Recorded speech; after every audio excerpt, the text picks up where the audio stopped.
Coronel, nós estávamos inclusivamente agora a mostrar, a nossa realização estava a mostrar as imagens do míssil que o Sr. Coronel estava a falar, ou pelo menos um dos mísseis que tem essa capacidade que o Sr. Coronel estava a falar. penso que é o míssil, o K-Bar, que tem essa capacidade para atingir uma larga distância e num curto espaço de tempo. E por isso essa necessidade também de incluir num acordo a questão dos mísseis. Não, naturalmente, o Irão é um país que se dotou de muitos mísseis, uma quantidade enorme, e escondidos nos seus subterrâneos, o que torna difícil a destruição, enfim, quando houve ataques dos Estados Unidos e de Israel, mas que só vêm à superfície para ser lançados.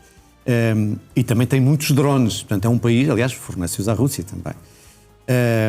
Tem os mísseis balísticos, como a imagem estava a dizer, eu disse alguns, especialmente o K-Bar, que é de quarta geração e tem 2.000 km de alcance, e depois tem o Fatah-2, que é mesmo hipersónico, são várias vezes, 16 vezes a velocidade do som, portanto, o Irão tem desenvolvido uma capacidade estratégica de lançamento de mísseis absolutamente, que dizem eles que é defensiva.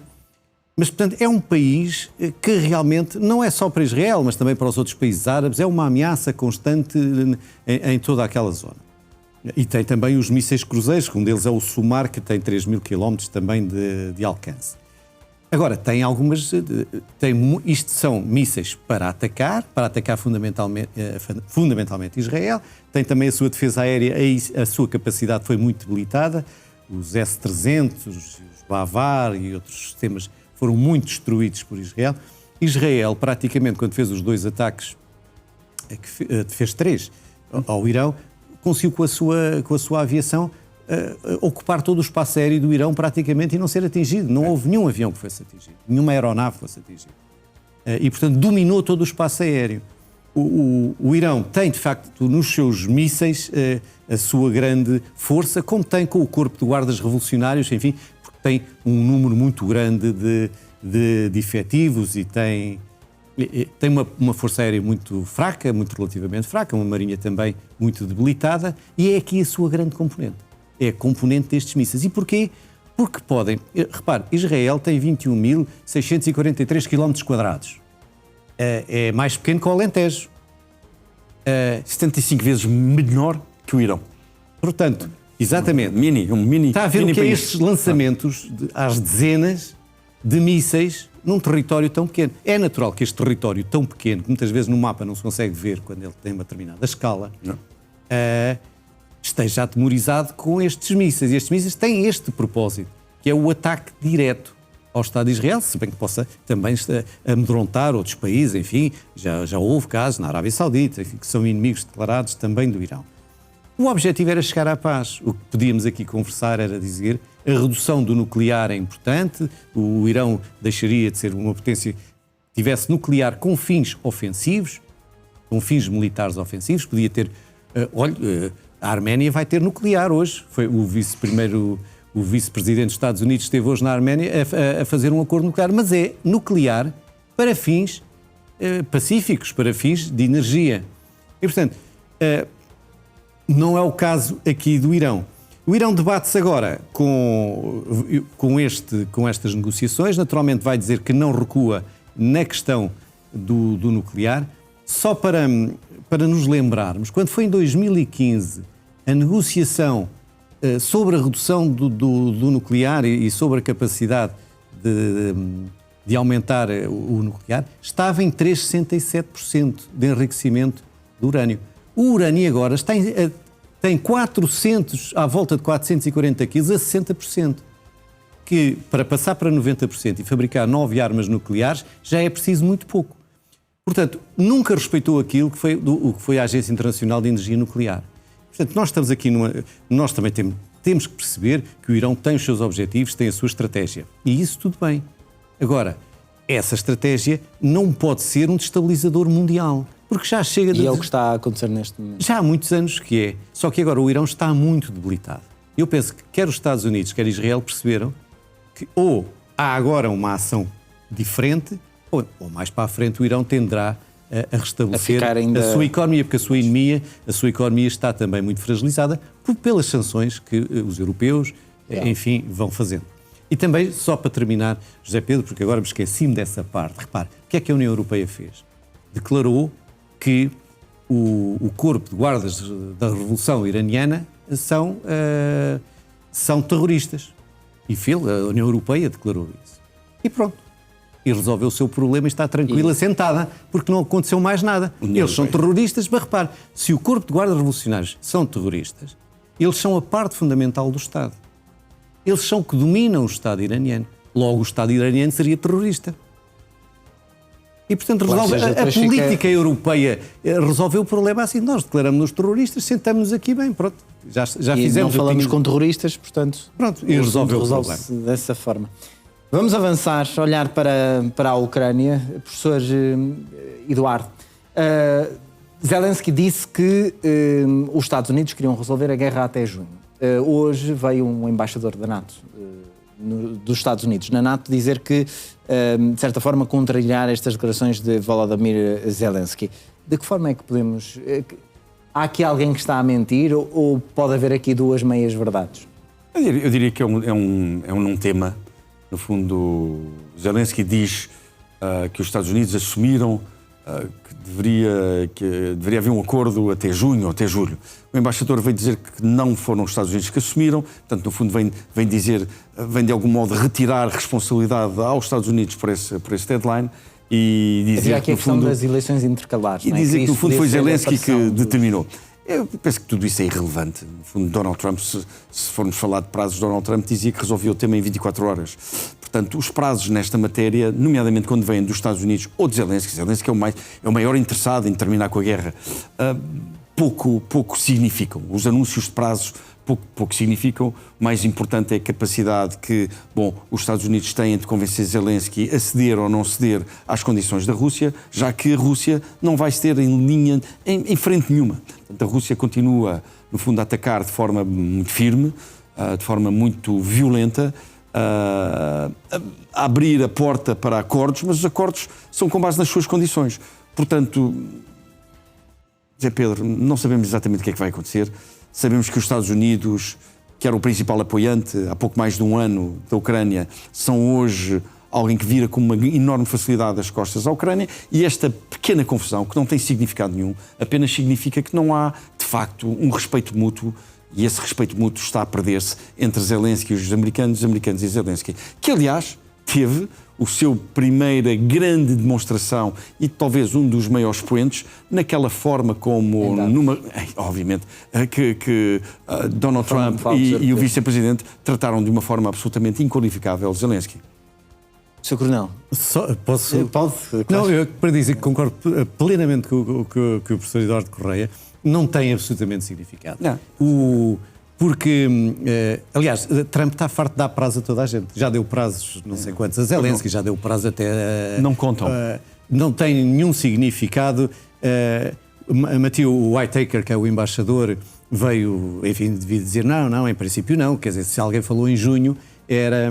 E não há aqui, não vale a pena tirar relacionamento com as eleições agora em novembro, julgo eu, e portanto... Mas sim, este prazo só tem importância para todos nós. Todos nós gostaríamos que a guerra terminasse em maio, ou em junho, ou em julho, o mais depressa possível, porque há muita gente a sofrer. Olha, este inverno na Ucrânia, não temos a noção do sofrimento das pessoas com o frio que neste momento está. Menos 20 graus Celsius e as pessoas sem eletricidade. Pessoas, famílias, as mulheres, as crianças, toda a gente, o sofrimento que nas cidades, e em todo lado, mas também nas cidades. Há uma jornalista portuguesa, a Irina Sheff, é uma colega nossa de outro canal de televisão, neste caso da SIC, que nas suas redes sociais fez, inclusivamente, como é que é o dia-a-dia na Ucrânia. Ou seja, até foi interessante ver que ela falava, por exemplo, que vai ao ginásio e até aqui tomava banho no ginásio, mas agora já nem no ginásio há água, e que em casa, para se aquecer, tem várias camadas de roupa, ou seja, tentam encontrar normalidade no dia-a-dia, não é? Em todas estas tarefas que para nós são básicas. Não, é verdade. Como tomar banho. E é preciso os pontos de aquecimento, aquelas tendas, aqueles iglus, estações de metro, enfim, e é tudo muito onde há complicado. espetáculos, inclusivamente culturais, nas estações de metro. É dessa forma que são... Sim, adaptando O estes ser humano anos de- adapta-se com uma velocidade guerra. incrível às É verdade, circunstâncias. Aliás, a teoria de Darwin diz precisamente isso, não é? No fundo, quem ganha são aqueles com maior capacidade de adaptação, não são os mais violentos, nem os mais fortes, nem os mais numerosos. E, portanto, o ser humano tem sempre uma capacidade de adaptação. Agora, de facto, José Pedro, o que o povo está a viver neste inverno? É o pior dos 4 invernos desta guerra, é o mais duro, é o mais frio e é aquele em que os ucranianos têm menos condições de energia, de segurança, de qualidade de vida. Portanto, estão a passar por uma fase muito difícil. Para terminar, um aviso, já não é o primeiro, nem será o último, certamente, de Lavrov à Europa. Se houver um ataque por parte da Europa à Rússia, diz Lavrov que será um ataque, uma resposta em larga escala e que não será uma operação militar especial. Não, Lavrov faz esta narrativa, ele é um ministro dos negócios estrangeiros muito experiente. É no fundo o papel de Lavrov. Ele disse isto à televisão NTV, em resposta também se os europeus tivessem alguma ação, enfim, se atacassem, e ele diz, se eles atacassem nós respondemos com tudo em larga escala, tal como a doutrina russa o diz. Não disse nada de extraordinário que não tivesse dito, mas o que nós, ao lermos isto, ao percebermos isto, ao ouvirmos esta conversa, a tensão Europa-Rússia é muito grande. Nós estamos a falar de um conflito da Ucrânia, que está localizado, mas também percebemos que há um grande conflito no espaço europeu. Ou seja, as relações Europa-Rússia são muito complicadas. Não há uma guerra total, podemos dizer que há uma guerra híbrida. Mas repara, José Pedro, já se começa a falar, há países nórdicos a falar no nuclear. Querem ter acesso à arma nuclear, nós estamos a falar, que querem fazer uma frente nuclear, entre eles a Suécia, que já há algum tempo que procura isso. Na Alemanha já se fala, começa-se a falar. Depois, enfim, com a França, com este ou com aquele. Há um rearmamento quase também psicológico na Europa. É verdadeiro e depois é psicológico. Portanto, nós estamos a viver um tempo difícil. Não sabemos como é que vai acabar. Nós queríamos que tudo isto acabasse em junho, em julho, em agosto, em setembro, mas não sabemos, porque neste momento não há só uma guerra, há uma, há vários uma grande fratura. O mundo está muito diferente com a Rússia. E portanto, eu até, e para terminar, este é um conflito que está encaixado. Quero eu dizer, repare, estamos há 4 anos e em termos estratégicos, ele acaba por estar encaixado. Os europeus quase que atingem, não têm mais capacidade. Os europeus apoiam o que podem a Ucrânia, fazem o que podem, rearmam, mas têm mais dificuldade de avançar para dizer que não à Rússia, porque não têm mais capacidade.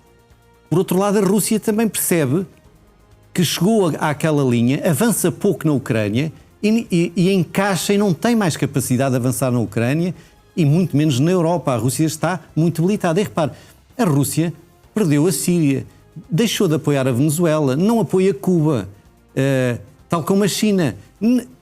Tivemos há pouco a falar do Irão e veja se a Rússia e a China se dão algum braço para a defesa do Irão ou deram pela Venezuela. Limitam-se a fazer declarações e comentários jornalísticos.